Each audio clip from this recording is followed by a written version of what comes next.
Hey, this is Mark from Englund Marine and Industrial Supply. We're here to talk about razor clam digging on the coast.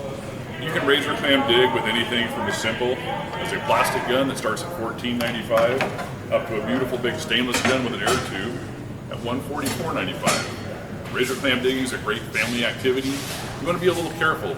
Look at the surf report, see how high the surf is. If it's a big, blustery, windy day, probably not the thing to do, but it's great fun on the beach. It's fairly quick usually, and it's delicious. So these clam guns are plastic, PVC. They work really well. They will catch you a limit of clams. They tend to break down in time, but they're really an inexpensive way to start. And aluminum guns go up to about 85 bucks. They work great. They last a little longer, but they still hit the surf and the salt. You don't clean them up really good. Then you go to a stainless gun like this with a little air tube on it, $109.99.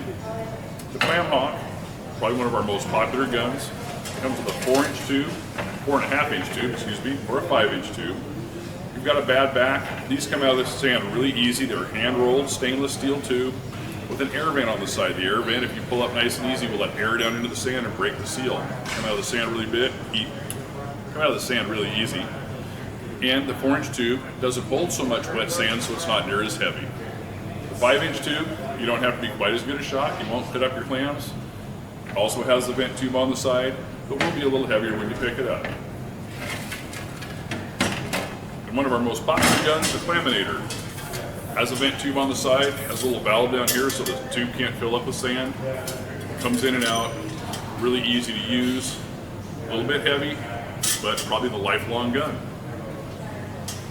You'll notice that Washington has 59 clam digs between September and December.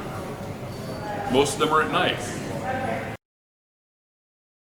A lantern like this super bright little LuxPro lantern will work great to go out at night and be able to find clams. Lots of people like to use a headlamp. Good headlamp, good strong headlamp will help, but it's easier if you have a lantern to hold down low to throw shadows over the holes and the bumps in the sand so you can see the clams easier. A regular pump up gas lantern works, but now that there's LEDs, they're a lot simpler, less expensive. No globes to break, nothing to hurt. Awesome little light.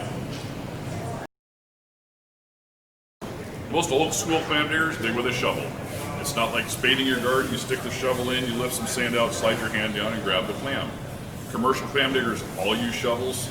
It's the fastest way if you're good at it to get one. Me, I'm a little lazy. I like to just use a gun because you only have 15 clams anyway and I don't want to get on my hands and knees to get them.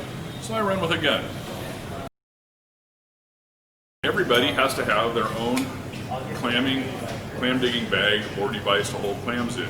You can't mix your clams. Each person is allowed 15 clams. In both states, Oregon and Washington, you're required to keep the first 15 clams you get. Bags come in different sorts and sizes. There's any container will work. It's nice to have one on your belt so that it's easy to put it in. You can go to our website and look at Claminators, see what the prices are, and go have some fun clam digging. This is Mark from Englund Marine and Industrial Supply. Thank you for listening.